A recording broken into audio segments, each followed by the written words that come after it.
Si ce message a touché votre cœur, écrivez votre demande de prière dans les commentaires. Peu importe ce à quoi vous faites face, nous voulons intercéder pour vous.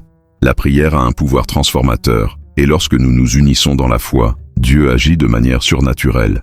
Jésus nous a enseigné que là où 2 ou plusieurs sont rassemblés en son nom, là il sera parmi eux. Matthieu 18, 20. Alors prions ensemble. Peut-être traversez-vous une période difficile, faites face à des doutes, à des défis spirituels, ou avez-vous besoin de force pour vous éloigner des mauvaises influences? Laissez votre demande dans les commentaires, et ensemble nous crierons pour que Dieu fortifie votre foi. Ne le laissez pas pour plus tard. Avant de continuer à regarder, clique pas comme, car cela aide ce message à atteindre davantage de personnes qui ont besoin d'entendre cette vérité. Et si vous n'êtes pas encore abonné à la chaîne, inscrivez-vous maintenant et activez les notifications pour recevoir plus de contenu qui renforcera votre vie spirituelle. Maintenant, approfondissons les paroles de Jésus et comprenons comment identifier les personnes susceptibles d'affaiblir votre foi et comment vous en protéger sans renoncer à l'amour et à la sagesse divine. Jésus n'a jamais gaspillé ses mots. Chacun de ses enseignements porte un poids éternel et un objectif profond. Lorsqu'il mettait en garde contre les dangers de la mauvaise compagnie, ce n'était pas un conseil insignifiant, mais un avertissement sérieux. Et pourtant, de nombreux chrétiens ignorent cet avertissement et continuent de permettre à certaines personnes autour d'eux de saper leur foi, de remettre en question leurs convictions et de les éloigner peu à peu du chemin étroit. Mais que voulait dire exactement Jésus à ce sujet? Comment pouvons-nous appliquer cet enseignement aujourd'hui? Imaginez-vous, au temps de Jésus, vous le voyez marcher parmi les foules, prêcher le royaume de Dieu, entouré de toutes sortes de personnes, des disciples fidèles, des pécheurs repentants, mais aussi des pharisiens perfides et des incroyants moqueurs. Il savait qui était à ses côtés par amour et qui l'accompagnait seulement pour observer, juger et, au moment opportun, trahir. Et c'est exactement ce qui se passe chez nous aujourd'hui. Tous ceux qui marchent près de vous ne veulent pas votre bien. Tous ceux qui se disent chrétiens n'ont pas vraiment un cœur pour Dieu. Jésus n'avait pas peur d'affronter la vérité. Il regarda les pharisiens dans les yeux et les traita d'hypocrites, d'enfants du diable, de tombeaux blanchis à la chaux, beaux à l'extérieur, mais pleins de mort à l'intérieur. Il savait que beaucoup de gens portaient un masque de religiosité pour cacher leur méchanceté. Et ne retrouvons-nous pas ce même schéma aujourd'hui? Des gens qui portent une Bible, citent des versets, mais dont le cœur est loin de Dieu? Des gens qui disent vouloir le meilleur pour vous, mais qui, avec des paroles subtiles, mettent à mal votre foi, remettent en question vos certitudes, glaçant votre vie spirituelle. Dans Matthieu 7, 15, 16, Jésus nous donne un avertissement clair.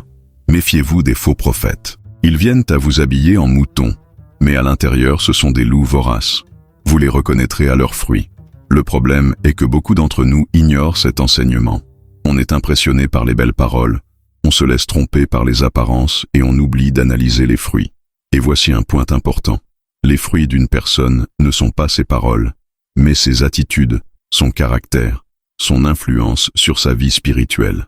Si vous êtes entouré de quelqu'un qui remet constamment en question votre foi, qui vous éloigne de la prière, qui vous entraîne dans des conversations et des environnements qui n'édifient pas, qui rabaisse la sainteté et vit en opposition aux valeurs bibliques, ce n'est pas une coïncidence.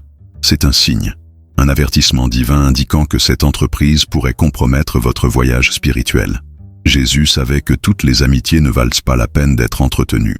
Lui qui était un pur amour, s'est également distancié de certaines personnes. Il y a des moments dans la Bible où il laisse simplement ceux qui ne croient pas. Dans Matthieu 13, 158, il est écrit qu'il ne pouvait pas accomplir beaucoup de miracles dans sa propre ville à cause de l'incrédulité des gens. Cela signifie que même la présence de Jésus dans un environnement peut être limitée par le manque de foi de ceux qui l'entourent. Réfléchissez maintenant. Si Christ lui-même a été empêché d'agir à cause des incroyants qui l'entouraient, qu'en est-il de nous? Et ne vous y trompez pas, les mauvaises influences ne sont pas toujours déguisées en attaques directes contre votre foi. Souvent, ils se présentent de manière subtile. Il se peut que cet ami plaisante sur votre dévotion, faisant de la foi un motif de moquerie. Il peut s'agir d'un collègue qui vous invite toujours dans des environnements qui affaiblissent votre morale. Il pourrait même s'agir d'un frère à l'église qui, au lieu d'encourager votre cheminement, critique toujours, sème la discorde et sème le doute dans votre cœur.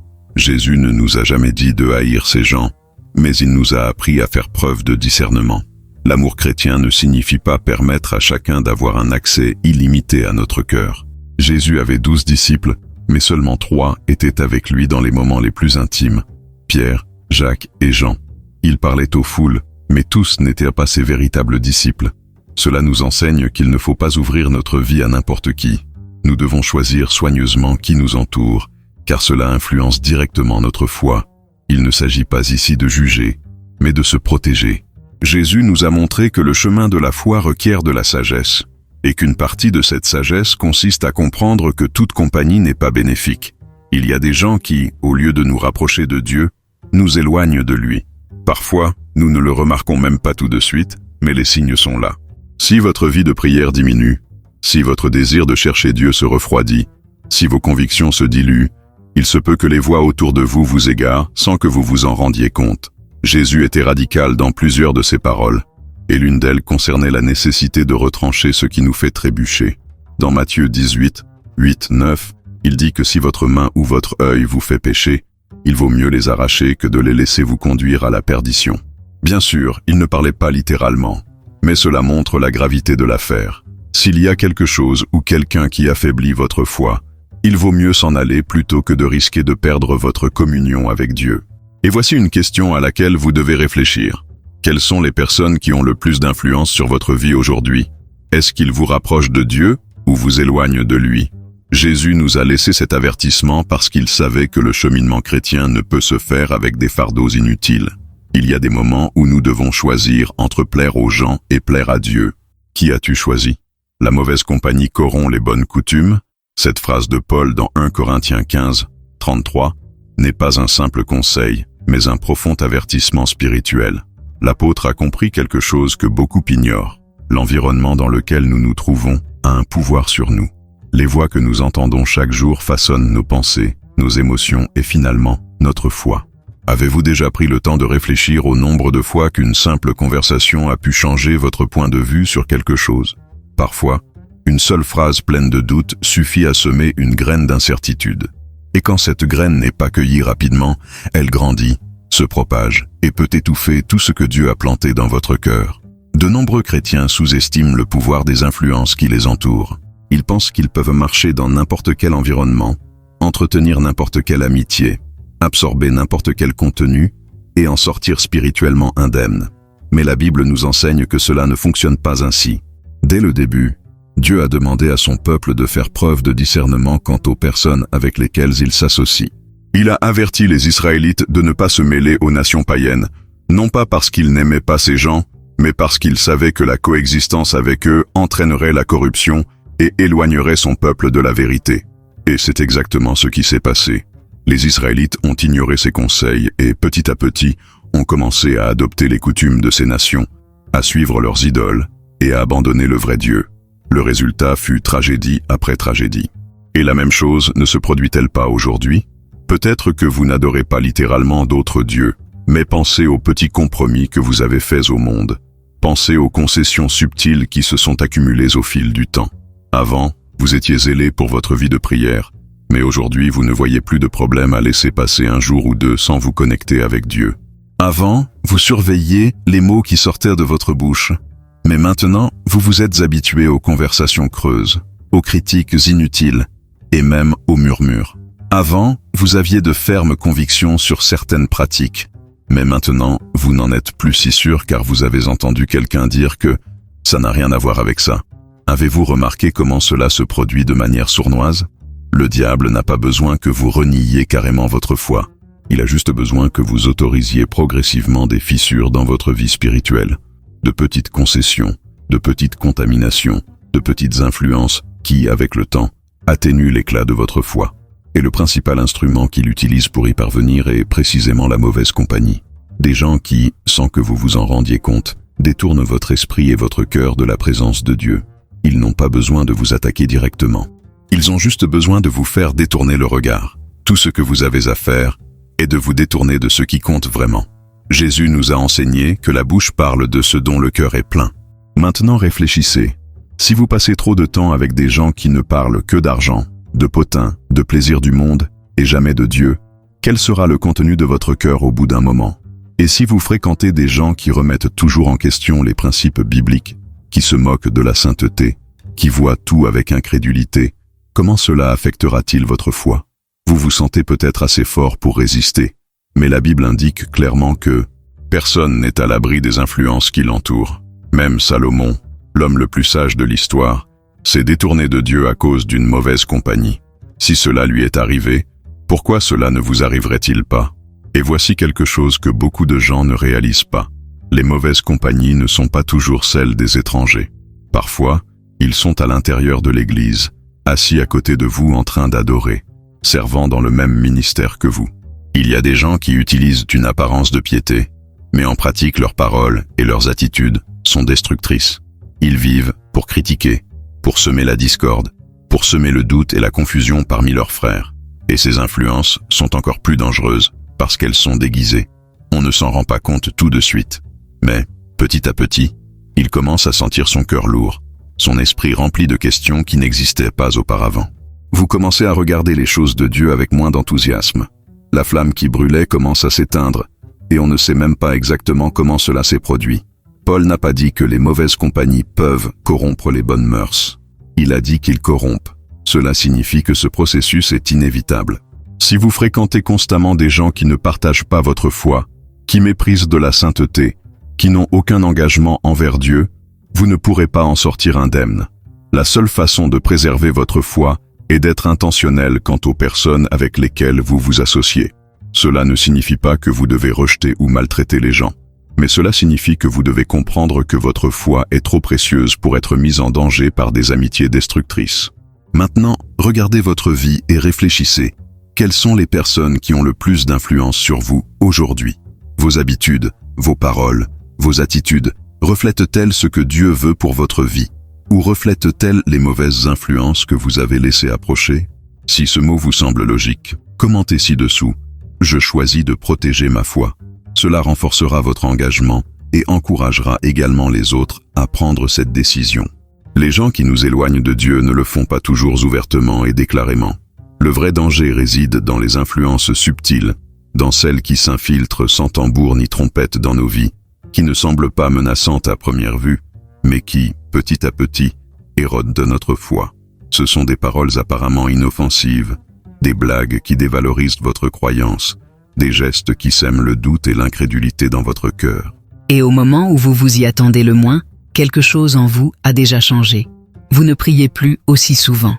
Vous ne ressentez plus autant de plaisir dans la parole. Vous ne ressentez plus cette urgence de rechercher la présence de Dieu. Ces influences peuvent venir de n'importe où. Il peut s'agir d'un ami proche, d'un collègue, d'un membre de la famille. Il pourrait même s'agir de quelqu'un que vous admirez et respectez. L'ennemi n'utilise pas seulement des personnes éloignées pour nous égarer. Il préfère ceux qui ont déjà accès à nos cœurs. Et le pire, ces gens ne le font pas toujours à l'abri du danger. Bien souvent, ils sont eux-mêmes aveugles. Ils ont déjà été contaminés par l'incrédulité, et maintenant, ils propagent cette même contamination à ceux qui les entourent. Peut-être avez-vous déjà vécu cela. Vous partagez le témoignage de quelque chose d'incroyable que Dieu a fait dans votre vie, et la réponse que vous recevez est un regard sceptique, une parole démotivante. Vous exprimez votre foi dans un miracle, et quelqu'un insinue immédiatement que vous êtes naïf, que ce n'est pas tout à fait ainsi que les choses fonctionnent. Petit à petit, ce doute s'installe. Vous commencez à vous demander si votre foi est exagérée, si vous n'attendez pas trop de Dieu. Et sans vous en rendre compte, vous avez déjà ouvert un espace à l'incrédulité pour gagner en force en vous. La stratégie de l'ennemi n'a jamais consisté simplement à attaquer directement votre foi. Il sait qu'il suffit souvent d'un petit détour et qu'au fil du temps, on se retrouve complètement hors du chemin. Et l'un des moyens les plus efficaces d'y parvenir est de faire appel aux personnes qui vous entourent. Certains d'entre eux agissent comme de véritables voleurs spirituels, volant votre confiance en Dieu sans que vous vous en rendiez compte. Si vous sentez que votre foi a été ébranlée, que votre conviction n'est plus la même, que votre passion pour Dieu a diminué sans raison apparente, il est peut-être temps d'évaluer avec qui vous avez passé du temps. Regardez autour de vous et demandez-vous, ces personnes me rapprochent-elles ou m'éloignent-elles de Dieu? Est-ce qu'ils renforcent ma foi ou l'affaiblissent? Si ce message vous a parlé, écrivez ici dans les commentaires, ma foi ne sera pas ébranlée. Ce n'est pas seulement un commentaire, mais un engagement que vous prenez envers vous-même et envers Dieu. La vérité la plus difficile à accepter à ce sujet est que, parfois, les personnes que nous aimons le plus sont précisément celles qui nuisent le plus à notre marche avec Dieu. Non pas parce qu'ils le souhaitent activement, mais parce que leur façon de penser, leurs attitudes et leurs croyances entrent en conflit avec ce que nous vivons. Cela peut être tout un dilemme car rompre ces relations n'est pas toujours une option viable. Jésus nous en a clairement avertis. Dans Matthieu 10, 34-36, il dit qu'il n'est pas venu apporter la paix, mais l'épée. Il a expliqué qu'au sein des familles, il y aurait des divisions à cause de la foi. Qu'est-ce que cela signifie? Que nos proches, nos amis d'enfance ou encore nos conjoints ne comprendront pas toujours notre abandon à Dieu. Parfois, ils essaieront de nous convaincre que nous exagérons, que notre foi devrait être plus modérée, qu'il n'est pas nécessaire d'avoir autant de dévotion. Le problème est que ce type de discours, venant de personnes que l'on aime, a beaucoup plus de poids. Beaucoup de gens, effrayés par les conflits familiaux, finissent par céder et commencent à compromettre leur foi pour plaire à leur entourage. Mais jusqu'où faut-il céder? Dans quelle mesure devrions-nous tolérer les influences qui nous éloignent de ce que Dieu nous a appelés à être? Jésus était radical lorsqu'il disait que quiconque aime son père, sa mère, ses enfants ou toute autre personne plus que lui n'est pas digne du royaume. Cela ne veut pas dire que nous devons rejeter notre famille, mais plutôt que nous devons placer Dieu au-dessus de toute relation. Si quelqu'un sape votre foi, si quelqu'un vous éloigne de Dieu, il est peut-être temps de fixer des limites. Si ce mot vous a semblé logique, écrivez ici dans les commentaires. Dieu vient en premier dans ma vie. Déclarez-le et fortifiez votre foi. Nous nous trompons souvent en pensant que nous pouvons rester dans n'importe quel environnement et entretenir n'importe quelle amitié parce que nous allons influencer ces personnes pour le bien. Mais la vérité est que l'influence se produit presque toujours dans la direction opposée. L'être humain a une tendance naturelle à s'adapter à l'environnement dans lequel il évolue. Si vous fréquentez des personnes qui ont une foi forte, votre foi sera renforcée. Mais si vous vivez avec ceux qui méprisent les voies de Dieu, la tendance est que, petit à petit, vous vous conformiez à ce modèle. Jésus a mangé avec les pécheurs, mais sans jamais se laisser influencer par eux. Il savait exactement qui il était, quelle était sa mission, et n'a jamais permis que quoi que ce soit l'éloigne du Père. Pouvez-vous en dire autant de votre vie? Avez-vous vraiment été une lumière dans ces environnements, ou avez-vous laissé les ténèbres vous engloutir? Il ne s'agit pas de vivre dans l'isolement, mais de reconnaître les combats que l'on est vraiment prêt à affronter. Il y a des endroits où vous ne devriez pas aller. Il y a des gens avec qui tu ne devrais pas traîner. Non pas parce que vous pensez que vous êtes meilleur, mais parce que votre foi n'est pas encore assez forte pour résister. Si cela vous semble logique, commentez ici. Je choisis d'être léger. L'un des plus grands dangers auxquels un chrétien peut être confronté ne vient pas des athées déclarés ou des personnes qui rejettent ouvertement la foi, mais de ceux qui prétendent partager nos croyances alors qu'en réalité ils ont un cœur loin de Dieu. Ce sont des gens qui parlent une langue chrétienne, connaissent les versets, vont à l'église, mais vivent dans le péché délibéré, sans se repentir. Ils sèment la discorde, jugent sans amour, utilisent la Bible pour manipuler et créer des divisions au sein du corps de Christ. Jésus nous a mis en garde contre ces loups déguisés en brebis. Ils sont partout. Certains tentent de nous éloigner de la vérité avec des doctrines déformées. D'autres sèment les commérages et la destruction au sein de l'Église. Ce n'est pas parce que quelqu'un se dit chrétien qu'il est une bonne compagnie pour vous. Il faut regarder les fruits. Qui est cette personne dans la vie de tous les jours? Que véhicule-t-il? Sa présence renforce-t-elle votre foi ou crée-t-elle de la confusion? Si ce message vous a parlé, commentez. Que Dieu me donne le discernement. Nous devons nous poser cette question tous les jours pour ne pas tomber dans les pièges de mauvaises influences déguisées en bonnes intentions. Il y a des gens qui ne sont jamais satisfaits, qui n'acceptent jamais la vérité de Dieu et qui trouvent toujours une raison de remettre en question ou de critiquer tout ce qui vient de la foi. C'est l'esprit d'incrédulité, le même qui opérait chez les pharisiens qui essayaient constamment de défier Jésus, testant son autorité et déformant ses paroles. Ils ne voulaient pas apprendre, ils ne cherchèrent pas la vérité, ils cherchaient juste un prétexte pour discréditer ce que Dieu faisait. Le problème est que cet esprit d'incrédulité n'appartient pas au passé.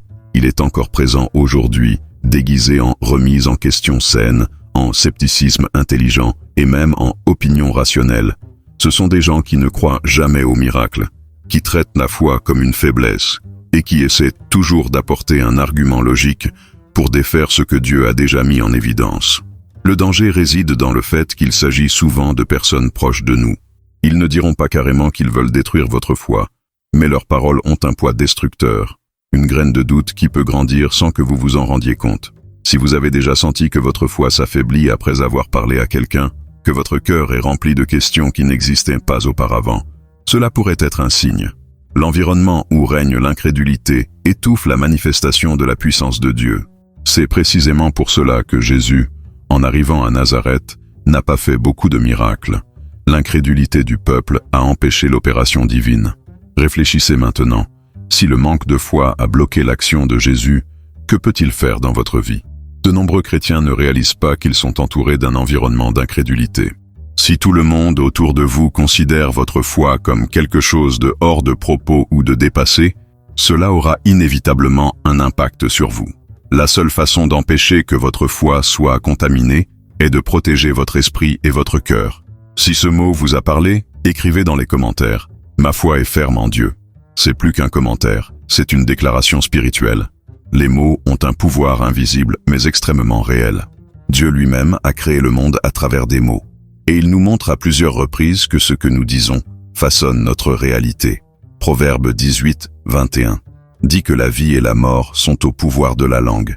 Mais qu'est-ce que cela signifie en pratique? Cela signifie que chaque conversation que vous avez, chaque mot que vous entendez et chaque environnement dans lequel vous vous placez construisent quelque chose en vous. Si vous passez trop de temps à écouter des paroles de découragement, d'incrédulité et de critique, votre âme commencera à en réfléchir. Ce n'est pas une question de choix, c'est une conséquence naturelle. Lorsque vous vous entourez d'environnements spirituellement toxiques, votre cœur commence à se remplir de cette atmosphère. C'est comme quelqu'un qui vit en respirant de l'air pollué et, avec le temps, commence à en ressentir les effets sur son corps. Le problème est que la pollution spirituelle est souvent invisible, mais ses effets sont dévastateurs. Maintenant, regarde ta vie. Quels mots avez-vous entendus fréquemment? Est-ce qu'ils vous construisent spirituellement ou sapent votre foi? Les environnements que vous fréquentez nourrissent-ils votre communion avec Dieu ou vous éloignent-ils de lui? Si vous avez permis à votre esprit d'absorber de mauvaises influences, ne soyez pas surpris si votre foi devient fragile. Pour préserver votre vie spirituelle, il est essentiel de bien choisir où vous mettez les pieds et qui vous écoutez. Si vous sentez que vous avez besoin de mieux filtrer les environnements et les mots qui vous entourent, écrivez dans les commentaires « Je protégerai ma foi ». Cette décision peut complètement changer votre marche avec Dieu. Le discernement spirituel n'est pas un luxe, c'est une nécessité. Si vous voulez rester ferme dans votre foi, vous devez apprendre à identifier les influences qui vous entourent et comprendre lesquelles viennent de Dieu et lesquelles sont un piège. Le problème est que beaucoup de gens ne développent pas ce discernement parce qu'ils font trop confiance à leur propre jugement. Ils pensent qu'ils peuvent identifier le danger uniquement avec leurs yeux naturels, mais la vérité est que tout n'est pas aussi évident. De nombreuses mauvaises influences ne se manifestent pas ouvertement. Ils viennent déguisés. Ils semblent inoffensifs, voire amicaux. Certains se présentent sous la forme de conseils qui semblent sages, mais qui en réalité vous éloignent du plan de Dieu. D'autres naissent d'amitiés qui semblent bonnes, mais qui, petit à petit, vous éloignent de sa présence. Si vous n'êtes pas spirituellement conscient, vous risquez de tomber dans ces pièges sans même vous en rendre compte. La Bible nous enseigne de demander la sagesse à Dieu. Jacques 1, 5 nous dit que si quelqu'un manque de sagesse, il doit la demander à Dieu, qui la donne gratuitement. Cela signifie que si vous sentez que vous avez besoin de plus de discernement pour identifier les mauvaises influences, vous devez le rechercher dans la prière. Dieu ne veut pas que ses enfants soient aveugles. Il veut que nous soyons clairs pour prendre des décisions qui renforcent notre foi. Si vous sentez que vous avez besoin de ce discernement dans votre vie, écrivez dans les commentaires « Seigneur, donne-moi la sagesse ». Ce n'est pas seulement une demande, c'est un acte de foi qui peut changer votre vie, votre marche spirituelle. Lorsque nous parlons de s'éloigner des mauvaises influences, beaucoup de gens confondent cela avec de l'arrogance ou un manque d'amour. Mais la vérité est que s'éloigner ne signifie pas haïr, cela signifie protéger ce que Dieu a planté dans votre vie. Jésus nous a appris à aimer même nos ennemis, mais il n'a jamais dit que nous devrions permettre à quiconque d'accéder à notre cœur. Le véritable amour n'est pas permissif. Dieu nous aime, mais il ne tolère pas le péché. De la même manière, vous pouvez aimer une personne et en même temps comprendre qu'elle ne peut pas continuer à influencer votre vie. Le problème est que beaucoup de chrétiens ne savent pas fixer de limites. Ils confondent miséricorde et faiblesse et finissent par permettre aux personnes toxiques de rester trop longtemps dans leur vie. La Bible dit dans Proverbe 4, 23, « Par-dessus tout, gardez votre cœur, car toute votre vie en dépend. » Garder votre cœur signifie être sélectif quant aux personnes dont vous permettez de vous rapprocher. Si quelqu'un vous éloigne constamment de Dieu, remplissant votre esprit de doute, de critiques et de paroles peu édifiantes, vous avez parfaitement le droit de vous éloigner. Cela ne veut pas dire que vous n'aimez pas cette personne. Cela signifie que vous valorisez suffisamment votre foi pour la protéger. La grande question ici est, dans quelle mesure êtes-vous prêt à préserver votre communion avec Dieu? Êtes-vous prêt à abandonner certaines entreprises si elles nuisent à votre vie spirituelle?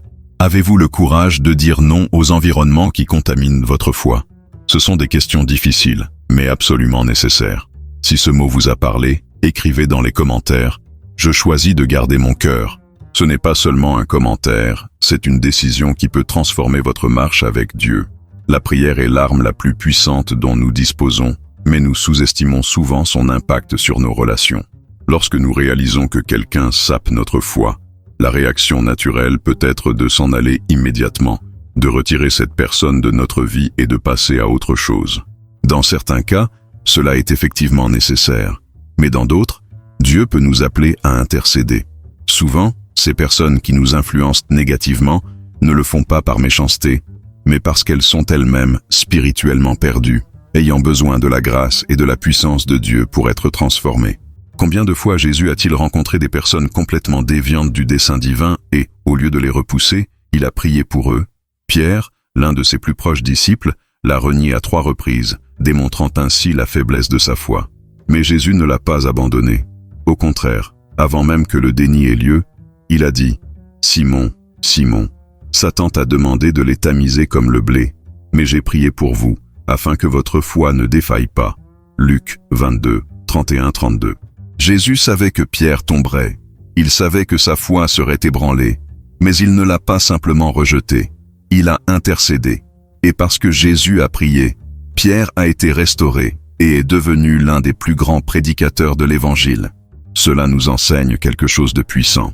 Il y a des gens autour de nous qui aujourd'hui sont de mauvaises influences, mais qui demain pourront être des instruments entre les mains de Dieu. Tout dépend de notre volonté de prier pour eux. Cela ne veut pas dire qu'il faut entretenir des relations destructrices en espérant qu'un jour tout change. Il y a des moments où la meilleure chose à faire est de s'éloigner et de prier à distance, en demandant à Dieu d'agir dans le cœur de la personne. Mais avant d'exclure définitivement quelqu'un de votre vie, demandez-vous, est-ce que Dieu veut que j'intercède pour cette personne? Certaines amitiés ne sont pas destinées à être rompues, mais à restaurer. Certaines personnes qui vous éloignent de Dieu aujourd'hui pourraient marcher à vos côtés dans la foi demain. Si vous connaissez quelqu'un qui a eu une influence négative, mais que vous sentez dans votre cœur qu'il a besoin de l'intervention de Dieu, faites une chose maintenant. Écrivez dans les commentaires « Seigneur, je prie pour nom de la personne ». Si vous ne souhaitez pas exposer le nom, déclarez simplement « Seigneur, je prie pour ceux qui ont besoin de toi ». La prière a du pouvoir, et lorsque nous prions pour quelqu'un, nous plaçons cette personne sous la garde de Dieu. La vérité est que, même si nous nous éloignons des influences négatives, nous serons toujours exposés à des environnements et à des personnes qui ne partagent pas notre foi. Le monde est plein de distractions, de messages qui contredisent la parole de Dieu, de pressions sociales qui tentent de nous mouler dans une culture laïque. Il n'y a aucun moyen d'y échapper complètement, mais il existe un moyen de nous renforcer spirituellement afin que rien de tout cela n'ait de pouvoir sur nous. Jésus dit dans Matthieu 7, 24-25, « Quiconque entend ces paroles et les met en pratique est comme un homme sage qui a bâti sa maison sur le roc. La pluie tombait, les rivières débordaient, les vents soufflaient et frappaient cette maison. Et il n'est pas tombé, parce qu'il avait ses fondements sur le rocher. » Cela signifie que la tempête arrive pour tout le monde, mais que seuls ceux qui ont les bonnes bases restent fermes. La première étape pour renforcer votre vie spirituelle est d'approfondir votre relation avec Dieu. Cela signifie avoir une vie de prière constante, pas seulement des prières rapides et superficielles, mais de véritables moments d'intimité avec le Père. De nombreux chrétiens font l'expérience d'une foi faible parce qu'ils ne prient que lorsqu'ils sont en difficulté. Mais celui qui veut être spirituellement fort doit chercher Dieu à tout moment, dans la joie comme dans la douleur. Le deuxième pilier de votre force spirituelle est la parole de Dieu. Si vous ne vous nourrissez pas quotidiennement de la Bible, votre foi est vulnérable. Tout comme le corps a besoin de nourriture pour avoir de l'énergie, votre âme a besoin de la parole pour rester ferme. Jésus, lorsqu'il fut tenté dans le désert, vainquit Satan non pas avec des arguments humains, mais avec les Écritures. Il répondait à chaque tentation en disant « C'est écrit ». Si le Fils de Dieu lui-même avait besoin de la parole pour résister à l'ennemi, combien plus avons-nous? En plus de la prière et de la parole, il faut être entouré de frères dans la foi. Aucun chrétien fort ne grandit seul. Nous avons besoin de communion avec des personnes qui partagent la même vision, qui nous fortifient, qui nous aident à grandir spirituellement. L'Église n'est pas seulement un lieu de culte, c'est un environnement édifiant, un refuge où nous trouvons un soutien lorsque les combats de la vie tentent de nous affaiblir. Maintenant, regardez votre propre vie spirituelle. Avez-vous bâti votre foi sur le roc ou avez-vous permis aux mauvaises influences d'affaiblir votre relation avec Dieu? Si vous ressentez le besoin de renforcer votre vie spirituelle, écrivez dans les commentaires « Ma foi est établie sur le roc ». Ce n'est pas seulement une phrase, c'est une décision, un engagement que vous prenez devant Dieu et devant vous-même. Si vous êtes arrivé jusqu'ici, cela signifie que ce message a, d'une manière ou d'une autre, parlé à votre cœur. Et maintenant, nous voulons savoir, quel impact cette vidéo a-t-elle eu sur votre vie? Vous êtes-vous identifié à une situation? Dieu vous a-t-il parlé de quelqu'un qui a eu une influence négative? Ce mot vous a-t-il ouvert les yeux sur quelque chose qui passait auparavant inaperçu? Nous voulons avoir de vos nouvelles. Alors écrivez dans les commentaires « J'ai senti la voix de Dieu dans cette vidéo ». Ne sous-estimez pas le pouvoir de ce simple acte. Lorsque vous commentez, non seulement vous renforcez votre engagement envers ce mot, mais vous encouragez également ceux qui vivent peut-être la même situation. Votre témoignage est peut-être exactement ce que quelqu'un a besoin de lire aujourd'hui. De plus, si ce message a touché votre vie, ne le gardez pas pour vous. Partagez cette vidéo avec quelqu'un qui a besoin d'entendre cette vérité. Peut-être un ami, un membre de la famille, ou même quelqu'un qui rencontre des difficultés dans sa foi. Nous ne savons jamais comment une simple attitude peut être l'instrument que Dieu utilisera pour transformer une vie. Et avant de partir, n'oubliez pas de vous abonner à la chaîne pour continuer à recevoir du contenu qui renforce votre foi et vous aide à grandir spirituellement. Activez la cloche pour ne manquer aucune vidéo et laisse ton like, car cela nous aide à toucher encore plus de personnes avec ce message. Et bien sûr, votre croissance spirituelle ne s'arrête pas là. La vidéo suivante apparaît déjà sur l'écran de fin, alors cliquez maintenant et continuez ce voyage d'apprentissage et de renforcement en présence de Dieu. Que le Seigneur bénisse puissamment votre vie, votre foyer et votre chemin de foi. Rendez-vous dans la prochaine vidéo.